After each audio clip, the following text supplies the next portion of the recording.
इस कार्यक्रम के पुण्यार्जक हैं समस्त दिगंबर जैन समाज रांझी, श्रीमती विमला देवी बिलाला परिवार, अनूपनगर, इंदौर, मध्य प्रदेश, शांति मेडिकल्स।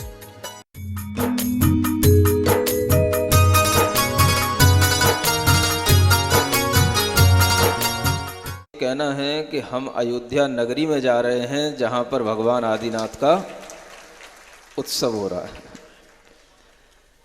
यह नगरी के रूप में प्रतिष्ठित हुआ यह सभा मंडप आपको ये याद दिलाएगा कि जब भी हम यहाँ प्रवेश करें, हमें ये भावना आए कि ये वो स्थान हो रहा है जहाँ पर अनेक अनेक जिनबिंबों की स्थापना प्रतिष्ठापना होगी। और उन प्रतिष्ठापना के साथ में आपको ये भी भान हमेशा रहेगा कि आदिनाथ भगवान की मुख्यता को लेकर के यहाँ पर उनके गर्भ, जन्म आदि पंच कल्याणक आपके सामने होंगे।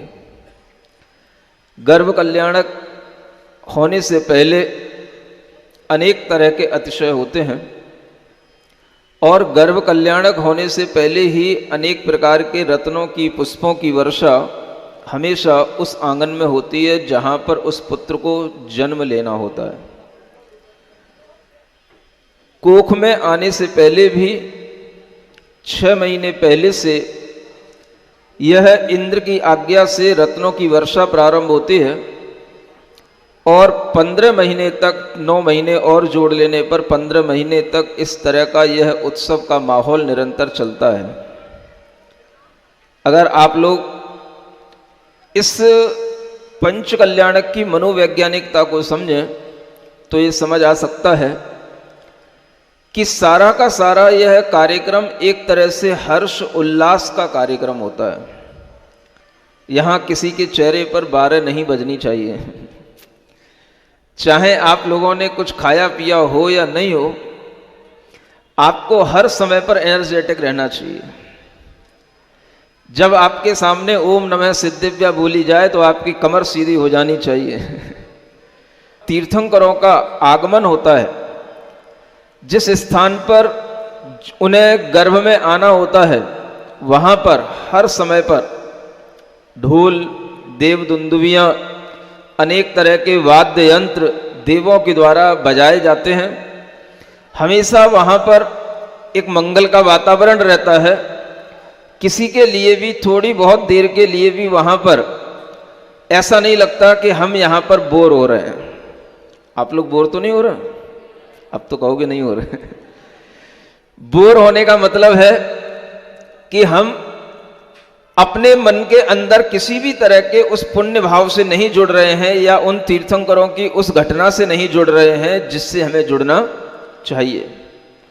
अगर आप, जैसा कि भैया जी कह रहे थे, अगर आप समय पर आएंगे तो आपको भैया जी को भी सुनने को मिलेगा और हमको भी सुनने को मिलेगा। आपको अच्छे ढंग से अगर इस महोत्सव का आनंद लेना है तो ये बात तो निश्चित हो चुकी है कि रांझी में आने वाले दिनों में किसी की कोई दुकानें नहीं खुलेंगी।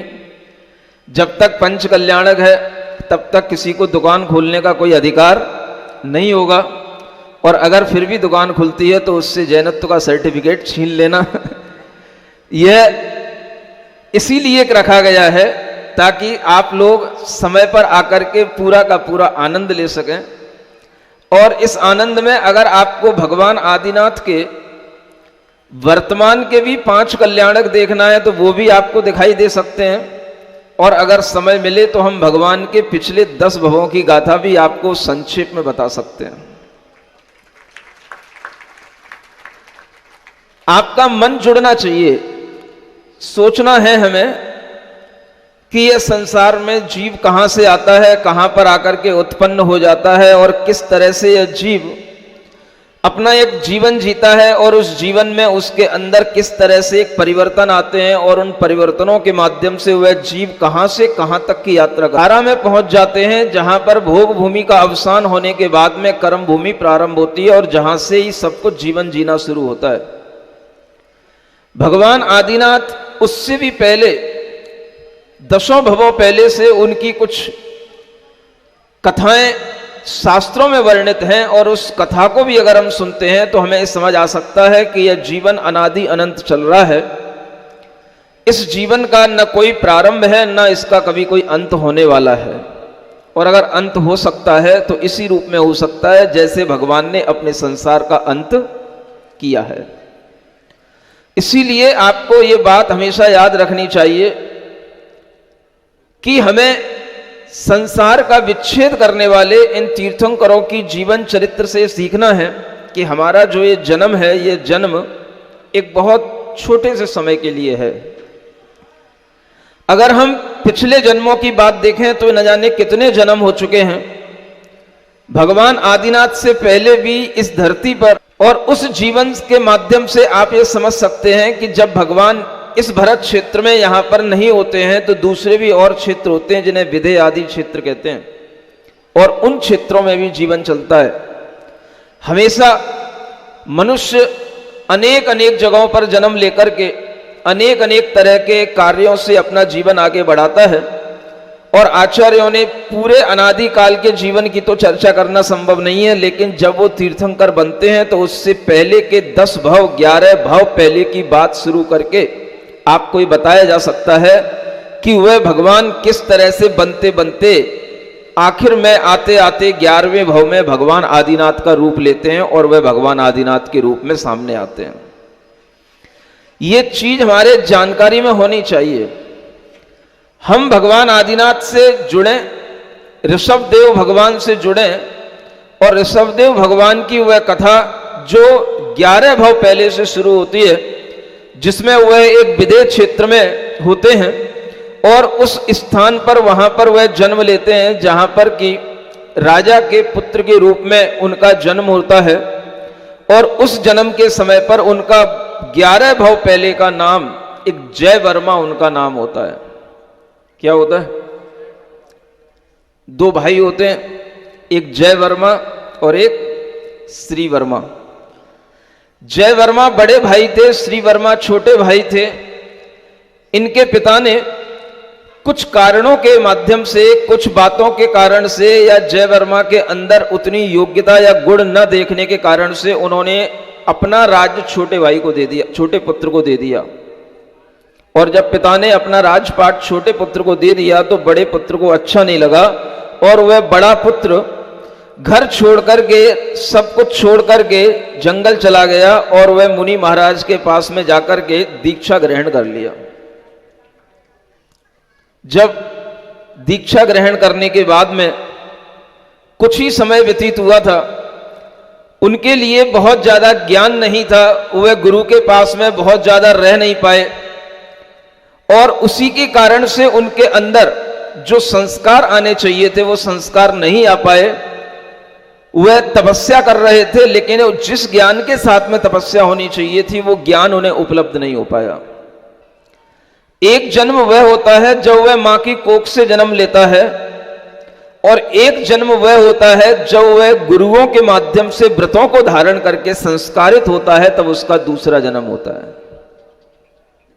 आप लोगों का कितना जन्म हो चुका?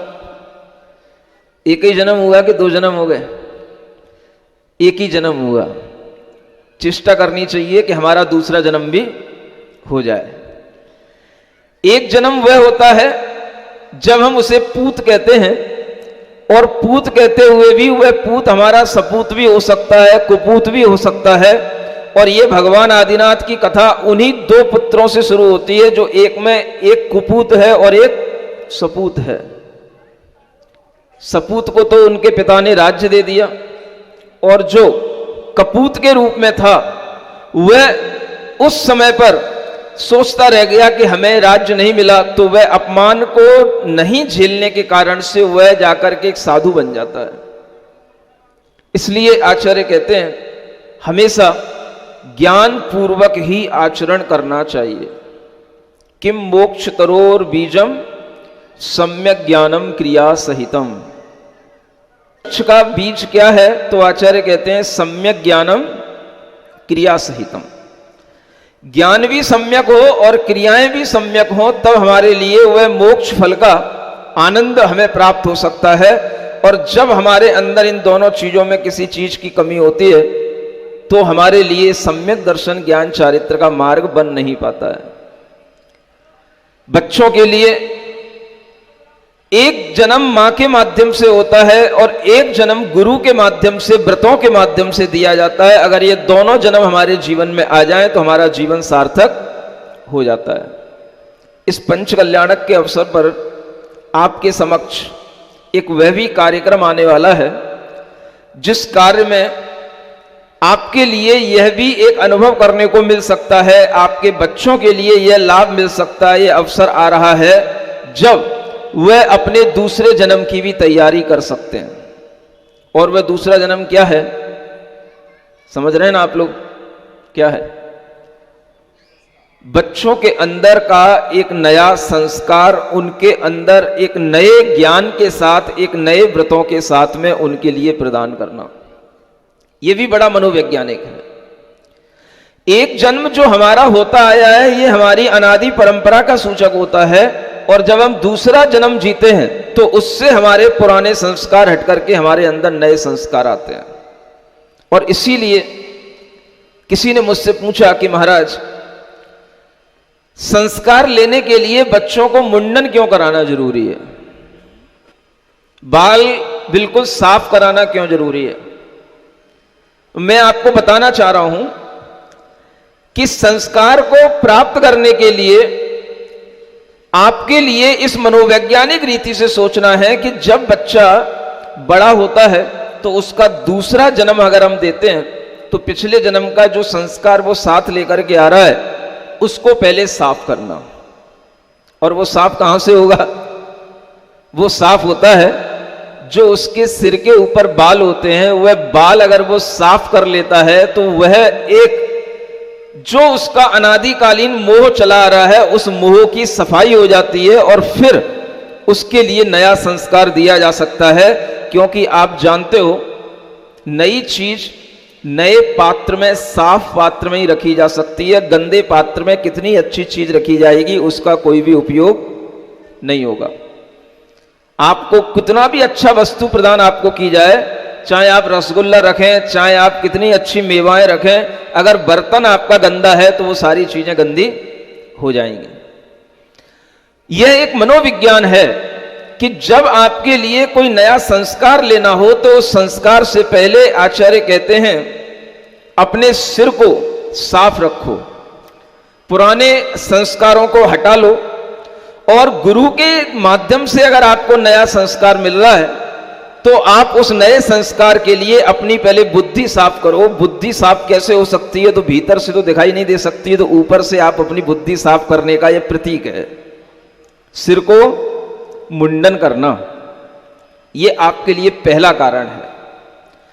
सिर का मुंडन जब हो जाता है तो उसके माध्यम से आपके लिए यह समझ में आने लग जाता है कि यह हमारा पुराना संस्कार हट रहा है।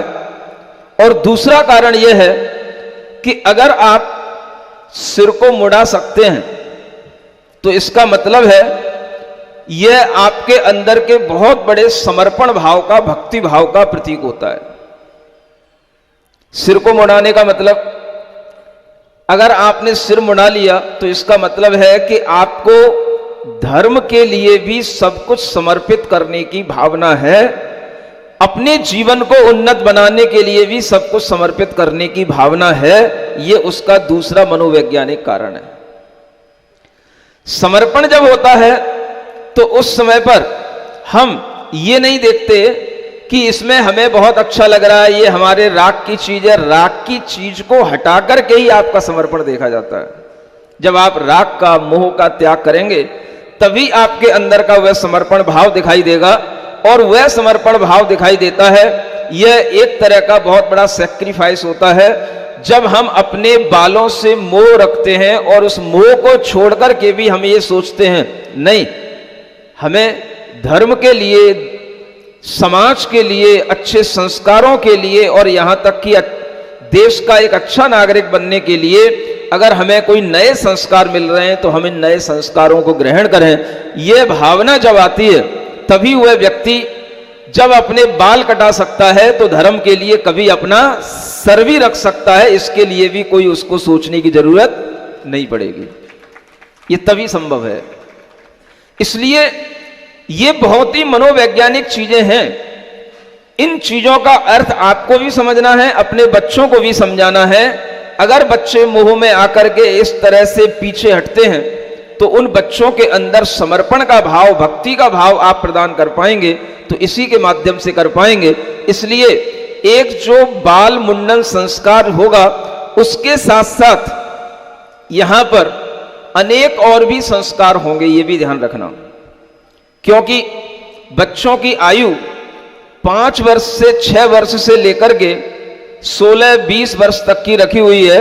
और अगर उससे भी ज्यादा के लोग अभी तैयार हो रहे हैं कि महाराज अब हमारे जीवन में तो कभी कोई संस्कार मिला ही नहीं तो हमारा नंबर इस जीवन में आएगा नहीं क्या, तो धर्म के क्षेत्र में मनाही किसी को नहीं है।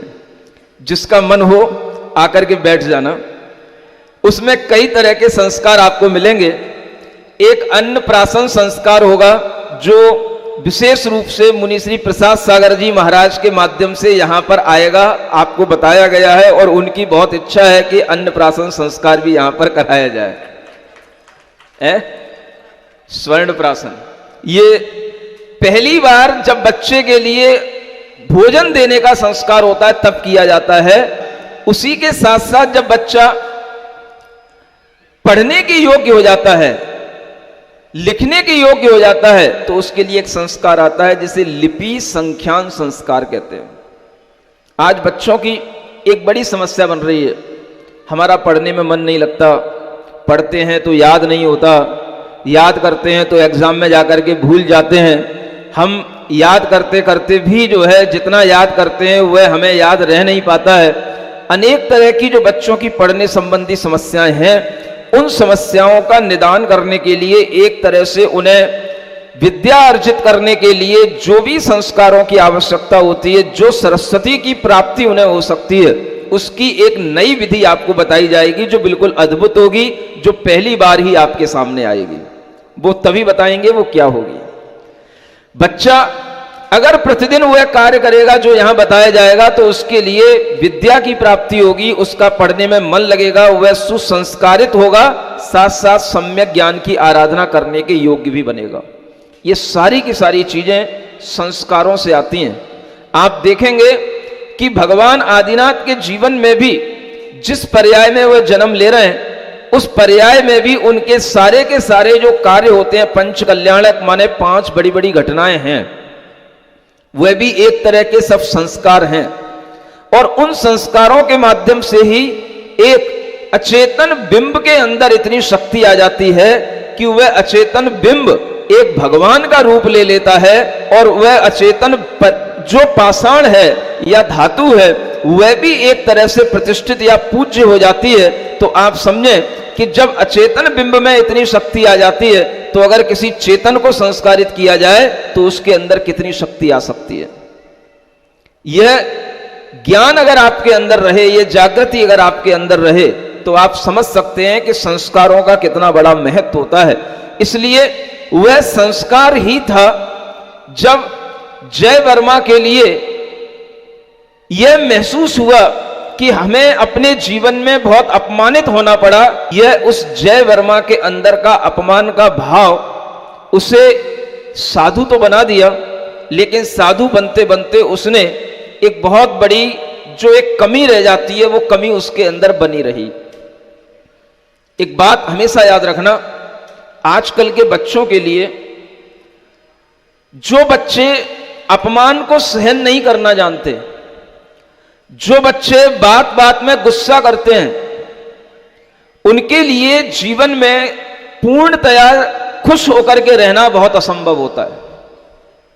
ये बड़ी वैज्ञानिक शोधें हुई हैं और इसके माध्यम से आपको ये बताया जा रहा है कि वैज्ञानिक लोग भी इस बात को मान रहे हैं कि आज के बच्चे जब बड़े होते हैं तो उनके अंदर डिप्रेशन क्यों सबसे ज्यादा होता है, क्योंकि बचपन से ही उनके लिए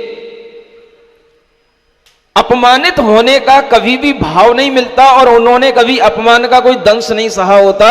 और जब वह किसी भी तरह का कोई भी थोड़ा भी इंसल्ट नहीं सह सकते, किसी की गुस्सा भी सहन नहीं कर सकते, तो ऐसे बच्चे जब बड़े हो जाते हैं, आगे बढ़ते हैं, तो इनका मनोवैज्ञानिक रूप से इनका जो एक कमजोरी होती है वो इनकी कमजोरी बनी रहती है, और इसी मन की कमजोरी के कारण से बहुत जल्दी ये अपने भविष्य में डिप्रेशन के शिकार हो जाते हैं।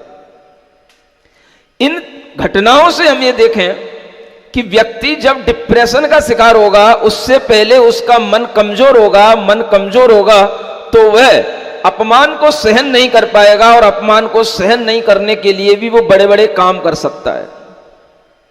आखिर 10 भव पहले, 11 भव पहले इन आदिनाथ भगवान के ही उस आत्मा की बात कर रहा हूं, उस जीव की बात कर रहा हूं जिसका नाम क्या है, बोलो, जय वर्मा। एक नाम तो याद रखो। और वह जय वर्मा ने उस समय पर क्या किया, मुनि दीक्षा लेने के बाद में भी मन के अंदर अगर किसी अपमान के कारण से मुनि दीक्षा ली गई है तो इसका मतलब है वो सम्यक ज्ञान के साथ में मुनि दीक्षा नहीं है।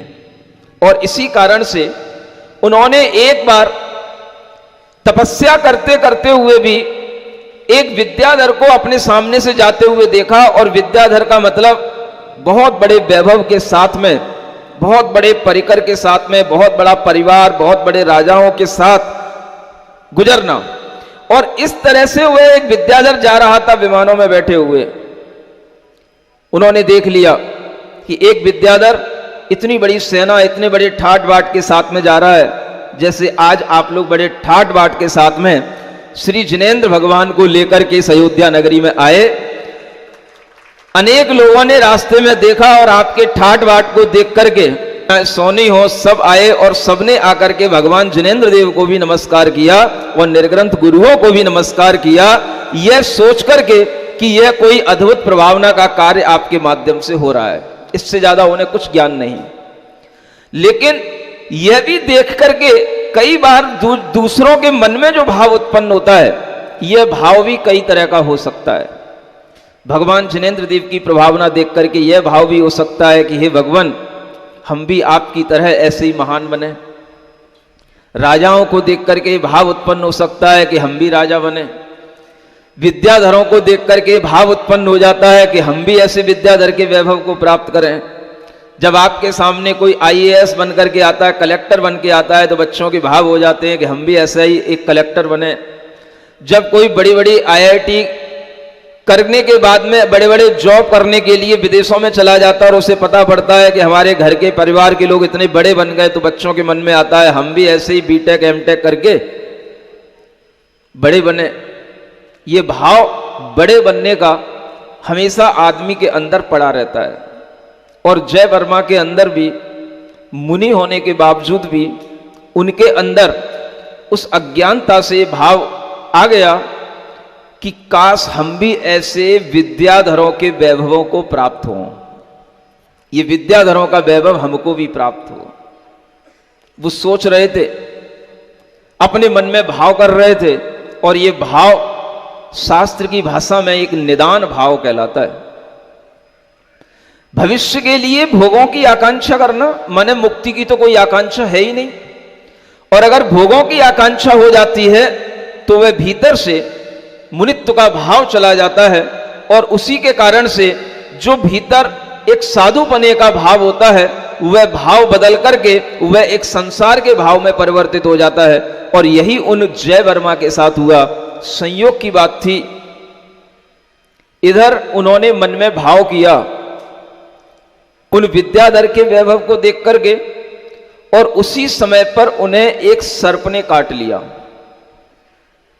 क्या हुआ? सर्प ने काटा, विष चढ़ गया, मृत्यु हो गई। और इधर उन्होंने विद्याधर को देख करके निदान भाव कर लिया, निदान बंद कर लिया।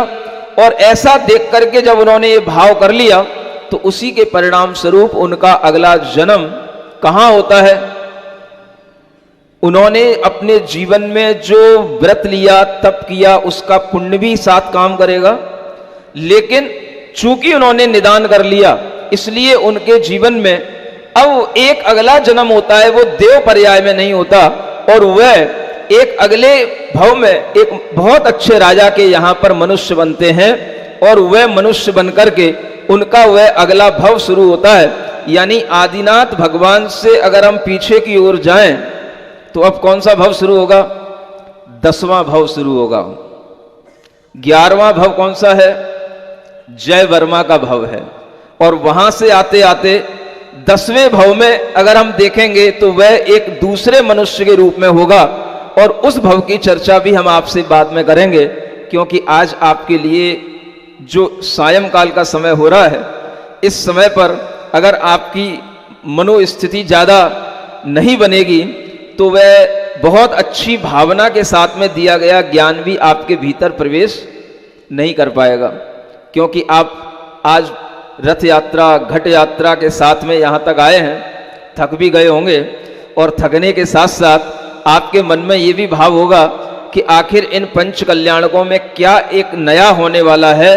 तो वह नया भाव आपके सामने 15 तारीख को भी आएगा और 16 तारीख को भी आएगा, और उसके साथ साथ फिर जो नया होगा वो तो नया होता ही है, क्योंकि तप और ज्ञान हमेशा नए होते हैं, वो कभी भी पुराने नहीं होते हैं, नए ही जिन बिंबों पर स्थापित होते हैं। इसलिए आपको ध्यान रखना है कि 15 तारीख के संस्कार भी ग्रहण करना है, और 16 तारीख के संस्कार उन लोगों के लिए हैं जो एक अच्छी संतान को जन्म देना चाहते हैं, जिनके लिए संतान हो चुकी है वह पुनः वह संतान को प्राप्त करना चाहते हैं, या जो गर्भवती हैं जो अपने अंदर किसी संतान को संजोए हुए हैं, वह किस तरह से अपने अंदर संस्कार प्राप्त करें। इस तरह की संस्कार की विधि भी एक 16 तारीख को आपके सामने आएगी। और इस तरह की विधि में जिन जिन लोगों के लिए यहाँ पर बैठ कर के यह अवसर मिलेगा, वो अपना भाग्य इसलिए भी सराहेंगे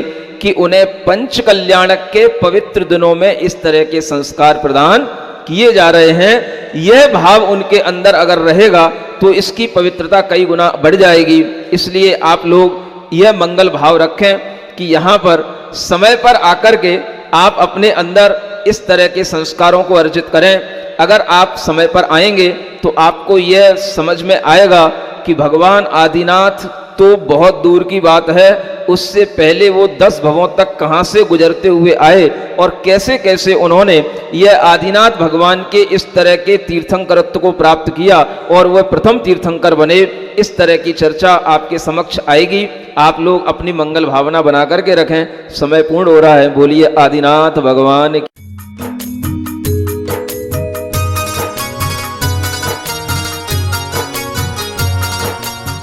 कहना है कि हम अयोध्या नगरी में जा रहे हैं, जहां पर भगवान आदिनाथ का उत्सव हो रहा है।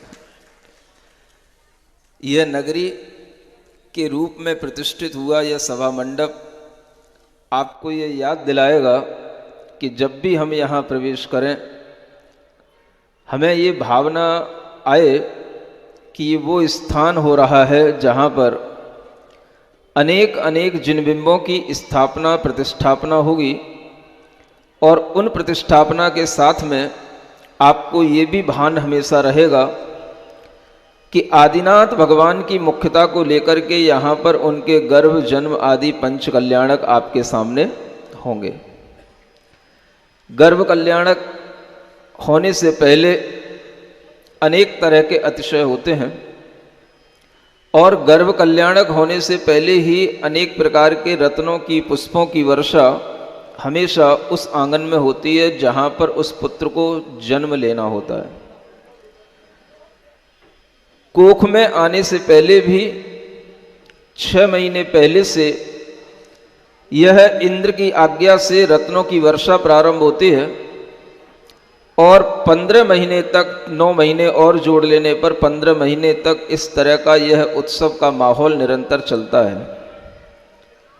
अगर आप लोग इस पंच कल्याणक की मनोवैज्ञानिकता को समझें तो ये समझ आ सकता है कि सारा का सारा यह कार्यक्रम एक तरह से हर्ष उल्लास का कार्यक्रम होता है। यहाँ किसी के चेहरे पर 12 नहीं बजनी चाहिए। चाहे आप लोगों ने कुछ खाया पिया हो या नहीं हो, आपको हर समय पर एनर्जेटिक रहना चाहिए। जब आपके सामने ओम नमः सिद्धिव्या बोली जाए तो आपकी कमर सीधी हो जानी चाहिए। तीर्थंकरों का आगमन होता है जिस स्थान पर उन्हें गर्भ में आना होता है वहां पर हर समय पर ढोल, देव दुंदुभियां, अनेक तरह के वाद्य यंत्र देवों के द्वारा बजाए जाते हैं। हमेशा वहां पर एक मंगल का वातावरण रहता है।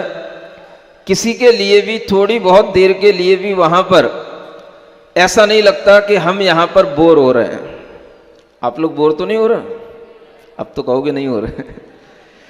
बोर होने का मतलब है कि हम अपने मन के अंदर किसी भी तरह के उस पुण्य भाव से नहीं जुड़ रहे हैं या उन तीर्थंकरों की उस घटना से नहीं जुड़ रहे हैं जिससे हमें जुड़ना चाहिए। अगर आप, जैसा कि भैया जी कह रहे थे, अगर आप समय पर आएंगे तो आपको भैया जी को भी सुनने को मिलेगा और हमको भी सुनने को मिलेगा। आपको अच्छे ढंग से अगर इस महोत्सव का आनंद लेना है तो ये बात तो निश्चित हो चुकी है कि रांची में आने वाले दिनों में किसी की कोई दुकानें नहीं खुलेंगी। जब तक पंच कल्याणक है तब तक किसी को दुकान खोलने का कोई अधिकार नहीं होगा, और अगर फिर भी दुकान खुलती है तो उससे जैनत्व का सर्टिफिकेट छीन लेना। यह इसीलिए रखा गया है ताकि आप लोग समय पर आकर के पूरा का पूरा आनंद ले सकें। और इस आनंद में अगर आपको भगवान आदिनाथ के वर्तमान के भी 5 कल्याणक देखना है तो वो भी आपको दिखाई दे सकते हैं, और अगर समय मिले तो हम भगवान के पिछले 10 भवों की गाथा भी आपको संक्षेप में बता सकते हैं। आपका मन जुड़ना चाहिए। सोचना है हमें कि यह संसार में जीव कहां से आता है, कहां पर आकर के उत्पन्न हो जाता है, और किस तरह से यह जीव अपना एक जीवन जीता है, और उस जीवन में उसके अंदर किस तरह से एक परिवर्तन आते हैं, और उन परिवर्तनों के माध्यम से वह जीव कहां से कहां तक की यात्रा धारा में पहुंच जाते हैं, जहां पर भोग भूमि का अवसान होने के बाद में कर्म भूमि प्रारंभ होती है, और जहां से ही सब कुछ जीवन जीना शुरू होता है। भगवान आदिनाथ उससे भी पहले 10 भवों पहले से उनकी कुछ कथाएं शास्त्रों में वर्णित हैं, और उस कथा को भी अगर हम सुनते हैं तो हमें समझ आ सकता है कि यह जीवन अनादि अनंत चल रहा है। इस जीवन का न कोई प्रारंभ है, न इसका कभी कोई अंत होने वाला है, और अगर अंत हो सकता है तो इसी रूप में हो सकता है जैसे भगवान ने अपने संसार का अंत किया है। इसीलिए आपको यह बात हमेशा याद रखनी चाहिए कि हमें संसार का विच्छेद करने वाले इन तीर्थंकरों की जीवन चरित्र से सीखना है कि हमारा जो ये जन्म है, ये जन्म एक बहुत छोटे से समय के लिए है। अगर हम पिछले जन्मों की बात देखें तो न जाने कितने जन्म हो चुके हैं। भगवान आदिनाथ से पहले भी इस धरती पर, और उस जीवन के माध्यम से आप ये समझ सकते हैं कि जब भगवान इस भरत क्षेत्र में यहां पर नहीं होते हैं तो दूसरे भी और क्षेत्र होते हैं जिन्हें विदेह आदि क्षेत्र कहते हैं, और उन क्षेत्रों में भी जीवन चलता है। हमेशा मनुष्य अनेक अनेक जगहों पर जन्म लेकर के अनेक अनेक तरह के कार्यों से अपना जीवन आगे बढ़ाता है, और आचार्यों ने पूरे अनादिकाल के जीवन की तो चर्चा करना संभव नहीं है, लेकिन जब वो तीर्थंकर बनते हैं तो उससे पहले के 10 भव 11 भव पहले की बात शुरू करके आपको ये बताया जा सकता है कि वह भगवान किस तरह से बनते बनते आखिर में आते आते 11वें भव में भगवान आदिनाथ का रूप लेते हैं, और वह भगवान आदिनाथ के रूप में सामने आते हैं। ये चीज हमारे जानकारी में होनी चाहिए। हम भगवान आदिनाथ से जुड़ें, ऋषभदेव भगवान से जुड़ें, और ऋषभदेव भगवान की वह कथा जो 11 भव पहले से शुरू होती है, जिसमें वह एक विदेह क्षेत्र में होते हैं, और उस स्थान पर वहां पर वह जन्म लेते हैं जहां पर कि राजा के पुत्र के रूप में उनका जन्म होता है, और उस जन्म के समय पर उनका 11 भव पहले का नाम एक जय वर्मा उनका नाम होता है। क्या होता है? 2 भाई होते हैं, एक जय वर्मा और एक श्री वर्मा। जय वर्मा बड़े भाई थे, श्री वर्मा छोटे भाई थे। इनके पिता ने कुछ कारणों के माध्यम से, कुछ बातों के कारण से, या जय वर्मा के अंदर उतनी योग्यता या गुण न देखने के कारण से उन्होंने अपना राज्य छोटे भाई को दे दिया, छोटे पुत्र को दे दिया। और जब पिता ने अपना राजपाट छोटे पुत्र को दे दिया तो बड़े पुत्र को अच्छा नहीं लगा, और वह बड़ा पुत्र घर छोड़ करके, सब कुछ छोड़ करके जंगल चला गया और वह मुनि महाराज के पास में जाकर के दीक्षा ग्रहण कर लिया। जब दीक्षा ग्रहण करने के बाद में कुछ ही समय व्यतीत हुआ था, उनके लिए बहुत ज्यादा ज्ञान नहीं था, वह गुरु के पास में बहुत ज्यादा रह नहीं पाए, और उसी के कारण से उनके अंदर जो संस्कार आने चाहिए थे वो संस्कार नहीं आ पाए। वह तपस्या कर रहे थे, लेकिन जिस ज्ञान के साथ में तपस्या होनी चाहिए थी वो ज्ञान उन्हें उपलब्ध नहीं हो पाया। एक जन्म वह होता है जब वह मां की कोख से जन्म लेता है, और एक जन्म वह होता है जब वह गुरुओं के माध्यम से व्रतों को धारण करके संस्कारित होता है, तब उसका दूसरा जन्म होता है। आप लोगों का कितना जन्म हो चुका? एक ही जन्म हुआ कि 2 जन्म हो गए? एक ही जन्म हुआ। चेष्टा करनी चाहिए कि हमारा दूसरा जन्म भी हो जाए। एक जन्म वह होता है जब हम उसे पूत कहते हैं, और पूत कहते हुए भी वह पूत हमारा सपूत भी हो सकता है, कुपूत भी हो सकता है। और ये भगवान आदिनाथ की कथा उन्हीं 2 पुत्रों से शुरू होती है, जो एक में एक कुपूत है और एक सपूत है। सपूत को तो उनके पिता ने राज्य दे दिया, और जो कपूत के रूप में था वह उस समय पर सोचता रह गया कि हमें राज्य नहीं मिला, तो वह अपमान को नहीं झेलने के कारण से वह जाकर के एक साधु बन जाता है। इसलिए आचार्य कहते हैं हमेशा ज्ञान पूर्वक ही आचरण करना चाहिए। किम मोक्ष तरोर बीजम सम्यक ज्ञानम क्रिया सहितम। मोक्ष का बीज क्या है? तो आचार्य कहते हैं सम्यक ज्ञानम क्रिया सहितम। ज्ञान भी सम्यक हो और क्रियाएं भी सम्यक हो, तब हमारे लिए वह मोक्ष फल का आनंद हमें प्राप्त हो सकता है। और जब हमारे अंदर इन दोनों चीजों में किसी चीज की कमी होती है तो हमारे लिए सम्यक दर्शन ज्ञान चारित्र का मार्ग बन नहीं पाता है। बच्चों के लिए एक जन्म मां के माध्यम से होता है और एक जन्म गुरु के माध्यम से, व्रतों के माध्यम से दिया जाता है। अगर ये दोनों जन्म हमारे जीवन में आ जाएं तो हमारा जीवन सार्थक हो जाता है।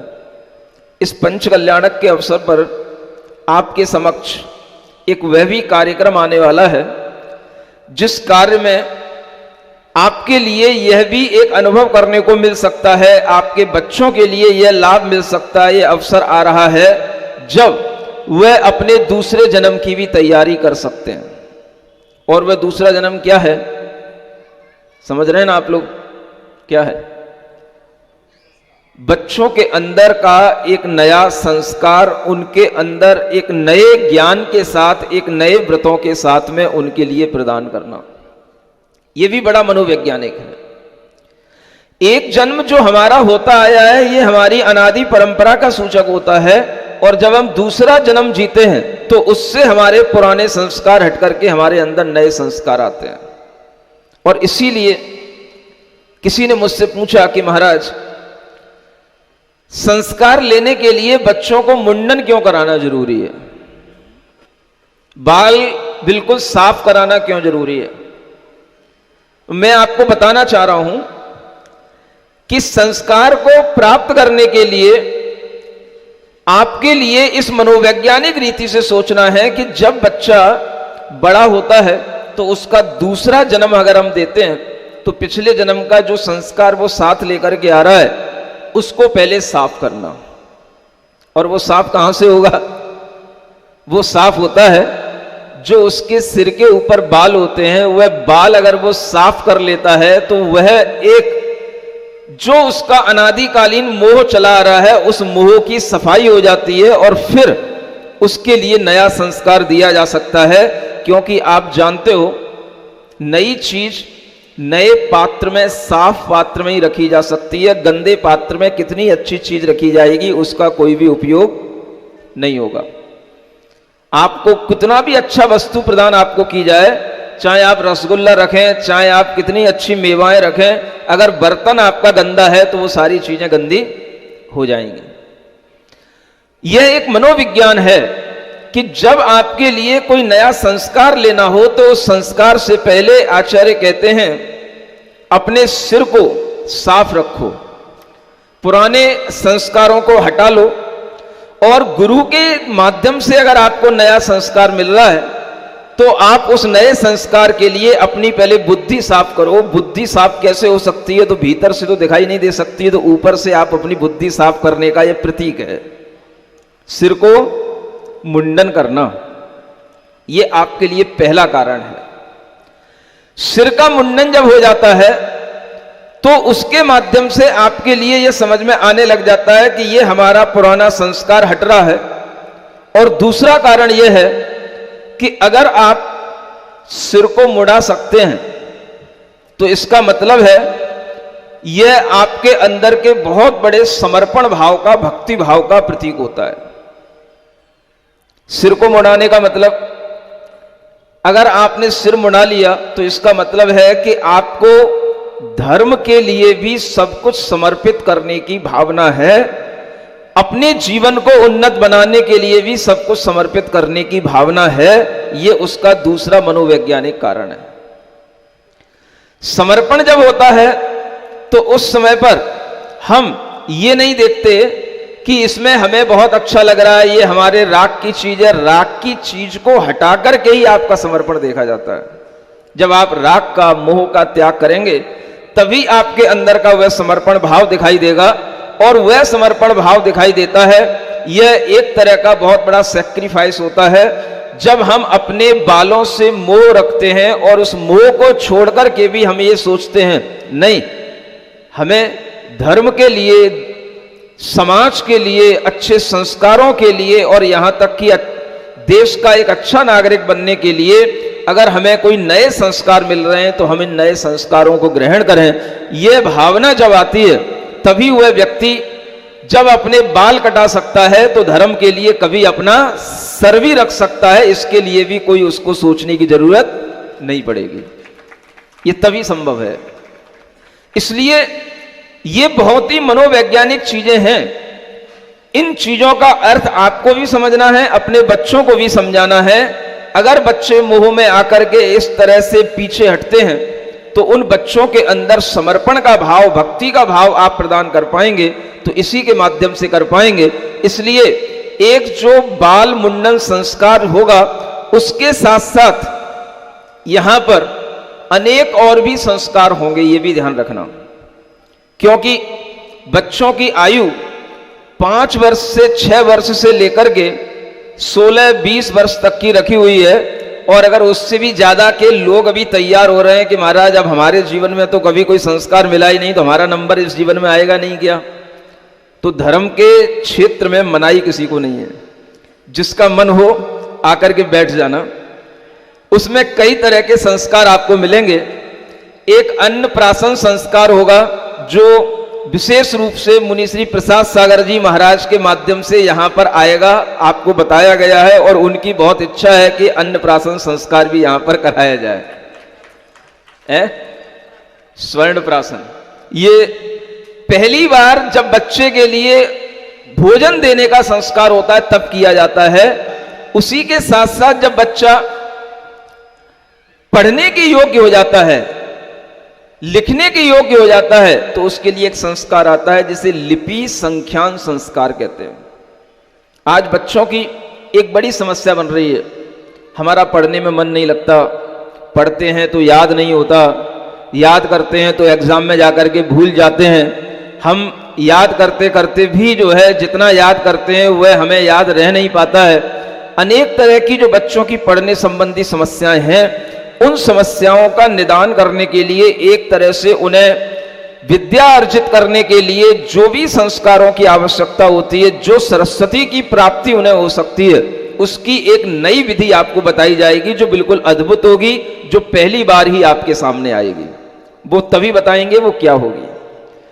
बच्चा अगर प्रतिदिन वह कार्य करेगा जो यहां बताया जाएगा तो उसके लिए विद्या की प्राप्ति होगी, उसका पढ़ने में मन लगेगा, वह सुसंस्कारित होगा, साथ साथ सम्यक ज्ञान की आराधना करने के योग्य भी बनेगा। ये सारी की सारी चीजें संस्कारों से आती हैं। आप देखेंगे कि भगवान आदिनाथ के जीवन में भी जिस पर्याय में वह जन्म ले रहे हैं उस पर्याय में भी उनके सारे के सारे जो कार्य होते हैं, पंच कल्याणक माने 5 बड़ी बड़ी घटनाएं हैं, वह भी एक तरह के सब संस्कार हैं। और उन संस्कारों के माध्यम से ही एक अचेतन बिंब के अंदर इतनी शक्ति आ जाती है कि वह अचेतन बिंब एक भगवान का रूप ले लेता है और वह अचेतन जो पाषाण है या धातु है वह भी एक तरह से प्रतिष्ठित या पूज्य हो जाती है। तो आप समझें कि जब अचेतन बिंब में इतनी शक्ति आ जाती है तो अगर किसी चेतन को संस्कारित किया जाए तो उसके अंदर कितनी शक्ति आ सकती है। यह ज्ञान अगर आपके अंदर रहे, यह जागृति अगर आपके अंदर रहे तो आप समझ सकते हैं कि संस्कारों का कितना बड़ा महत्व होता है। इसलिए वह संस्कार ही था जब जय वर्मा के लिए यह महसूस हुआ कि हमें अपने जीवन में बहुत अपमानित होना पड़ा। यह उस जय वर्मा के अंदर का अपमान का भाव उसे साधु तो बना दिया, लेकिन साधु बनते बनते उसने एक बहुत बड़ी जो एक कमी रह जाती है वो कमी उसके अंदर बनी रही। एक बात हमेशा याद रखना, आजकल के बच्चों के लिए जो बच्चे अपमान को सहन नहीं करना जानते, जो बच्चे बात बात में गुस्सा करते हैं, उनके लिए जीवन में पूर्णतया खुश होकर के रहना बहुत असंभव होता है। ये बड़ी वैज्ञानिक शोधें हुई हैं और इसके माध्यम से आपको ये बताया जा रहा है कि वैज्ञानिक लोग भी इस बात को मान रहे हैं कि आज के बच्चे जब बड़े होते हैं तो उनके अंदर डिप्रेशन क्यों सबसे ज्यादा होता है, क्योंकि बचपन से ही उनके लिए अपमानित होने का कभी भी भाव नहीं मिलता और उन्होंने कभी अपमान का कोई दंश नहीं सहा होता। और जब वह किसी भी तरह का कोई भी थोड़ा भी इंसल्ट नहीं सह सकते, किसी की गुस्सा भी सहन नहीं कर सकते, तो ऐसे बच्चे जब बड़े हो जाते हैं, आगे बढ़ते हैं, तो इनका मनोवैज्ञानिक रूप से इनका जो एक कमजोरी होती है वो इनकी कमजोरी बनी रहती है। और इसी मन की कमजोरी के कारण से बहुत जल्दी ये अपने भविष्य में डिप्रेशन के शिकार हो जाते हैं। इन घटनाओं से हम ये देखें कि व्यक्ति जब डिप्रेशन का शिकार होगा उससे पहले उसका मन कमजोर होगा। मन कमजोर होगा तो वह अपमान को सहन नहीं कर पाएगा और अपमान को सहन नहीं करने के लिए भी वो बड़े बड़े काम कर सकता है। आखिर 10 भव पहले, 11 भव पहले इन आदिनाथ भगवान के ही उस आत्मा की बात कर रहा हूं, उस जीव की बात कर रहा हूं जिसका नाम क्या है, बोलो, जय वर्मा। एक नाम तो याद रखो। और वह जय वर्मा ने उस समय पर क्या किया, मुनि दीक्षा लेने के बाद में भी मन के अंदर अगर किसी अपमान के कारण से मुनि दीक्षा ली गई है तो इसका मतलब है वो सम्यक ज्ञान के साथ में मुनि दीक्षा नहीं है। और इसी कारण से उन्होंने एक बार तपस्या करते करते हुए भी एक विद्याधर को अपने सामने से जाते हुए देखा। और विद्याधर का मतलब बहुत बड़े वैभव के साथ में, बहुत बड़े परिकर के साथ में, बहुत बड़ा परिवार, बहुत बड़े राजाओं के साथ गुजरना। और इस तरह से वह एक विद्याधर जा रहा था विमानों में बैठे हुए। उन्होंने देख लिया कि एक विद्याधर इतनी बड़ी सेना, इतने बड़े ठाट बाट के साथ में जा रहा है, जैसे आज आप लोग बड़े ठाट बाट के साथ में श्री जिनेंद्र भगवान को लेकर के इस अयोध्या नगरी में आए। अनेक लोगों ने रास्ते में देखा और आपके ठाट बाट को देख करके सोनी हो सब आए और सबने आकर के भगवान जिनेंद्र देव को भी नमस्कार किया और निर्ग्रंथ गुरुओं को भी नमस्कार किया, यह सोच करके कि यह कोई अद्भुत प्रभावना का कार्य आपके माध्यम से हो रहा है। इससे ज्यादा उन्हें कुछ ज्ञान नहीं। लेकिन यह भी देख करके कई बार दूसरों के मन में जो भाव उत्पन्न होता है, यह भाव भी कई तरह का हो सकता है। भगवान जिनेंद्र देव की प्रभावना देख करके यह भाव भी हो सकता है कि हे भगवान, हम भी आपकी तरह ऐसे ही महान बने। राजाओं को देख करके भाव उत्पन्न हो सकता है कि हम भी राजा बने। विद्याधरों को देख करके भाव उत्पन्न हो जाता है कि हम भी ऐसे विद्याधर के वैभव को प्राप्त करें। जब आपके सामने कोई आईएएस बन करके आता है, कलेक्टर बन के आता है, तो बच्चों के भाव हो जाते हैं कि हम भी ऐसा ही एक कलेक्टर बने। जब कोई बड़ी बड़ी आईआईटी करने के बाद में बड़े बड़े जॉब करने के लिए विदेशों में चला जाता है और उसे पता पड़ता है कि हमारे घर के परिवार के लोग इतने बड़े बन गए, तो बच्चों के मन में आता है हम भी ऐसे ही बीटेक एमटेक करके बड़े बने। ये भाव बड़े बनने का हमेशा आदमी के अंदर पड़ा रहता है। और जय वर्मा के अंदर भी मुनि होने के बावजूद भी उनके अंदर उस अज्ञानता से भाव आ गया कि काश हम भी ऐसे विद्याधरों के वैभवों को प्राप्त हों, ये विद्याधरों का वैभव हमको भी प्राप्त हो। वो सोच रहे थे, अपने मन में भाव कर रहे थे, और ये भाव शास्त्र की भाषा में एक निदान भाव कहलाता है। भविष्य के लिए भोगों की आकांक्षा करना माने मुक्ति की तो कोई आकांक्षा है ही नहीं। और अगर भोगों की आकांक्षा हो जाती है तो वह भीतर से मुनित्व का भाव चला जाता है, और उसी के कारण से जो भीतर एक साधुपने का भाव होता है वह भाव बदल करके वह एक संसार के भाव में परिवर्तित हो जाता है। और यही उन जय वर्मा के साथ हुआ। संयोग की बात थी, इधर उन्होंने मन में भाव किया उन विद्याधर के वैभव को देख करके, और उसी समय पर उन्हें एक सर्प ने काट लिया। क्या हुआ? सर्प ने काटा, विष चढ़ गया, मृत्यु हो गई। और इधर उन्होंने विद्याधर को देख करके निदान भाव कर लिया, निदान बंद कर लिया। और ऐसा देख करके जब उन्होंने ये भाव कर लिया तो उसी के परिणाम स्वरूप उनका अगला जन्म कहां होता है? उन्होंने अपने जीवन में जो व्रत लिया, तप किया, उसका पुण्य भी साथ काम करेगा।